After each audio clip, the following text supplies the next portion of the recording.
This is absolutely Essendon. It's the bye round, and it's time for the Brad Spot. Oh, fuck. This is absolutely Essendon, and it's time for the Brad Scott mid-year report card.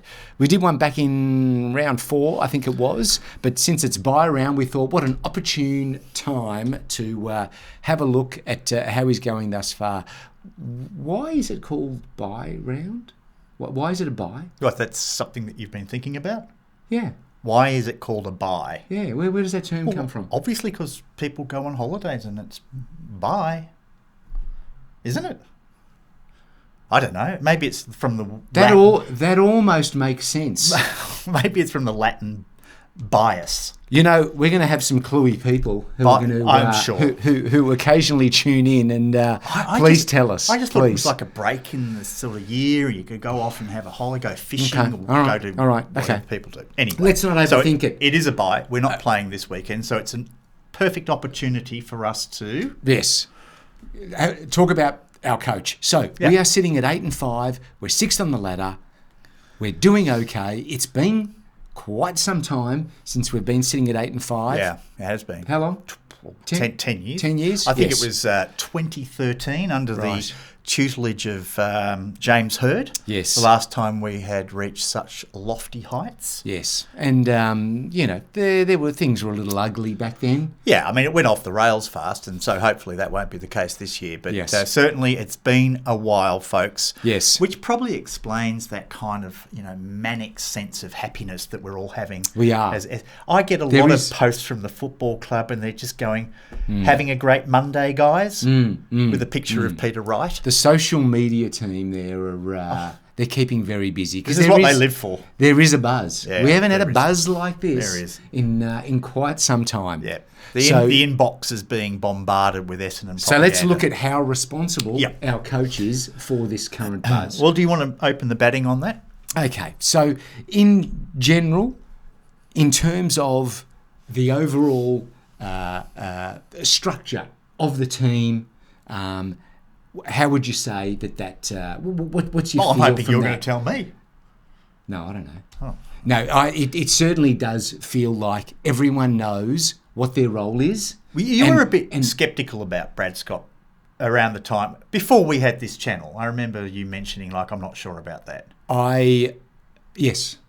Is that fair to say? Very fair to say. Right. I was sceptical. Has he turned that opinion?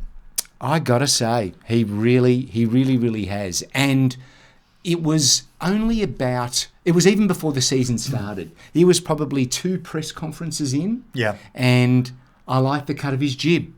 And I thought, hang on a second. Yeah. Maybe. He has got a very nice looking jib. Maybe his time working down at head office, where, standing by the water cooler. Do you reckon talking about the other coaches? Took the classified documents with him, like President Trumpy.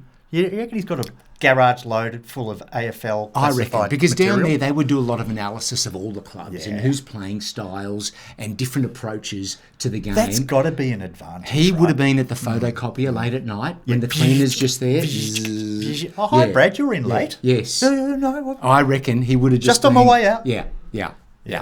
Tricky so he's little like, bastard, I'm mate. ready now to re-enter the fray. There's a sweet little I reckon gig. David Barham knew that too when he hired him. Because he's kind of got that type of jib as well. He does. Yeah, He's got that sort of street hustle vibe. Brad Scott walks down the hallway at the hangar and people stand up erect. Not the way you're thinking, but shoulders back.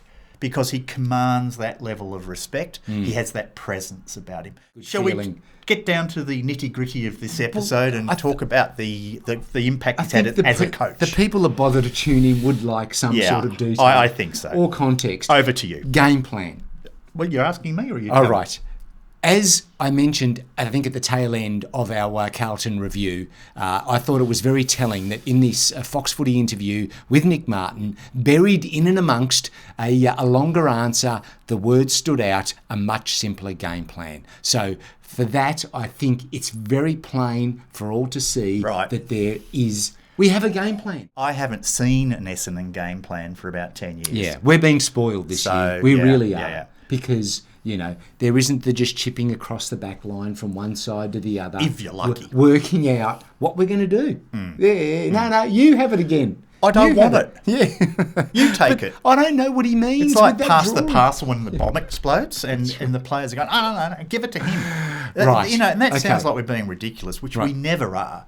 But No. that is true. There was a feeling in the team in the last year or so where players didn't want the ball. They wouldn't take responsibility. They'd Yes. rather someone else did. Yes. And what I'm seeing, and I'm sure you are, and I'm sure you guys are, is that our team is playing with a little bit more bravado. Yeah. And are prepared to take chances and trust each other a little bit more. Yes. And because they're playing to a system that they can relate to, and it plays to the strengths of the side as well. Yes. So from that point of view, I've got to give him an 8 out of 10 for developing a game plan. It's not the finished product, but in terms of the steps forward that we're making, I've got to say he's managed to do the impossible, and that is make that disjointed side from last year a team which now has a real purpose about it. I agree. What do you give him? 8.25 from me as well. Excellent. What about game day coaching? Because that follows. Isn't on that the from same that. thing? No. Okay. It's responding to. Oh, okay. What may be I happening, got you. Okay? Yeah. So he's got the game plan. This is what we're going to do. So pre-game, boys, this is what we're doing. Yes, but then when things it's not happen. working, Things happen. Right, I got you. Players go off. Players get injured. Have you got any recent examples of that? Zach Merritt last weekend? Yes, it's a lovely example. It's it's moving Langford down back We did rehearse that. when required. We don't do any rehearsals. You trust me. You wouldn't be watching if we did.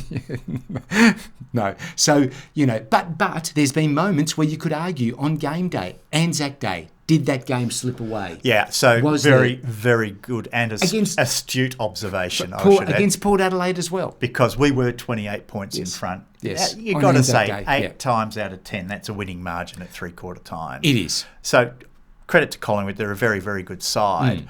But what could we have done better to hold back that tide when they came at us in that last quarter? And, maybe the coaches just missed the opportunity to make some changes, to do something to address that problem when it was occurring.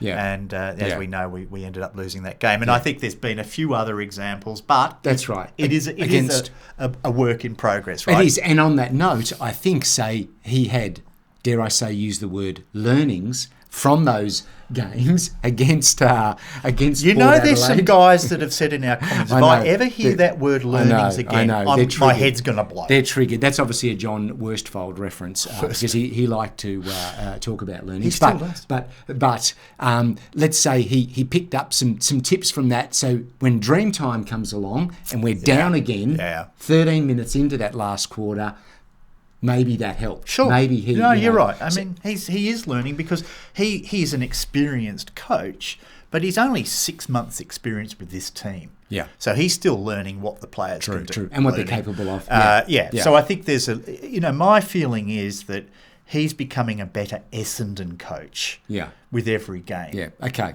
Yes. If that makes sense. Yes. Yeah. All right. So, maybe some stuff still to improve there. So game day, what are you going to give him for game day? I'll give him 7.5. I'm giving him a B+. Okay.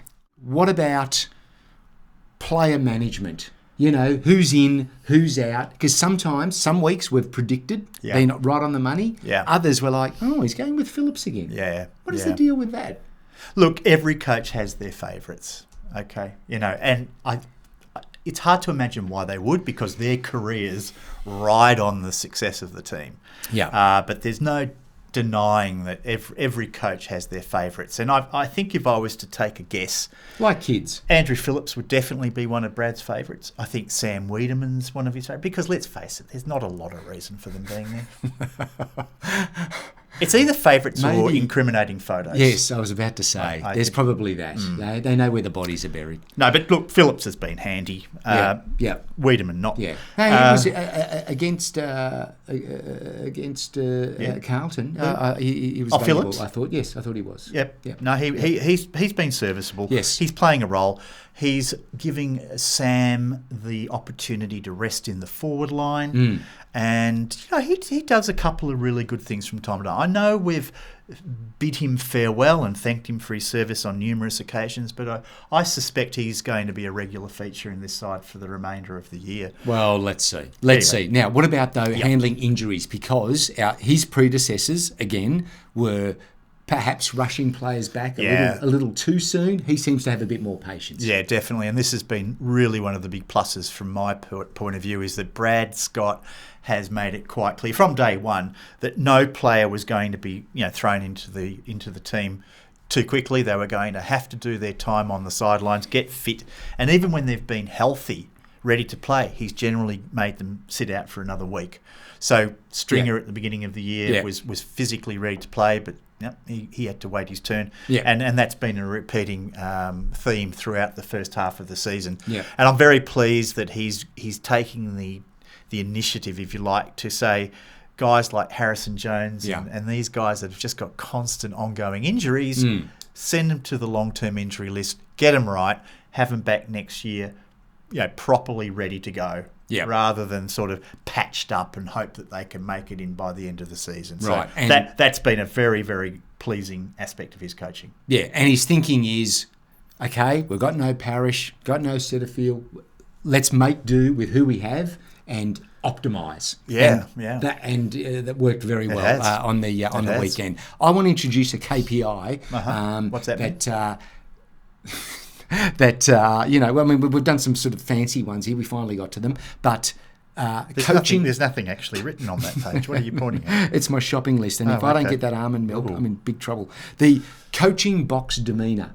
Oh, I've been a little let down. The most important KPI. Well, as a fan, sometimes you just want to see some shenanigans. You want to see a bottle of water being thrown, an assistant coach being slapped around, a phone being bashed down, and occasional murder. Yeah. Cops coming in with the tape. That's right. But we haven't seen much of that. He's been a little too controlled for my liking. You know what I mean? Not in keeping with character either. Yeah. Because he was famous for in his previous stint as a coach for doing the old incredulous. What? The look around, what is this shit? When you get to a certain age, you just have a more controlled outlook on things. You've been there, you've done that, you know how to deal with it. Right. When he was a younger coach, he was punching holes in walls and killing the cat and doing all sorts of things. Sure. But now he still has his moments. I mean, I have seen him when Razor Rays. It's very measured, and I want to see you lift in that area, Brad. All right, that's a 6 from me. Yeah, I'm going to be probably a little more generous. I'm not sure whether the highest score is the worst score on this one, or is it? I'm going to give him a 5, meaning he's showing not enough emotion. Yeah, that's what I. Yeah. So the lower the number. Yeah. I can't work it out. All right. Okay. All right. Anyway, so in general, do we give a score? What do you think? A mark? Well, I think he's due. I was surprised he wasn't on the King's birthday honours roll. Oh, you want to give him a knighthood? Ease up on the knighthood. Is it that hard? Listen, I mean, what does it hurt anybody just to give him one? No, because I want to see 3 premierships before I'm touching the sword on both shoulders. After the 5 years we've had under the whoosher truck regime. Yeah, I know, but that's a bit of Stockholm syndrome. That's a bit of, we're just scarred. We're scarred, okay? All right. Overall, I'm giving him a 4.5 star rating. Okay. 8.5. Is that equivalent to 4.5 stars? That's 80%. Carry the 2. I think that's it. It's slightly above, I think. Well done, Brad. Whatever, right. Keep it going. And I think that's it. That's a wrap. That's it. Thanks once again for watching, and thank you again for all the great comments. We'll see you next time. And if you don't mind, I'm going to have the last word. Bye for now. Okay, bye.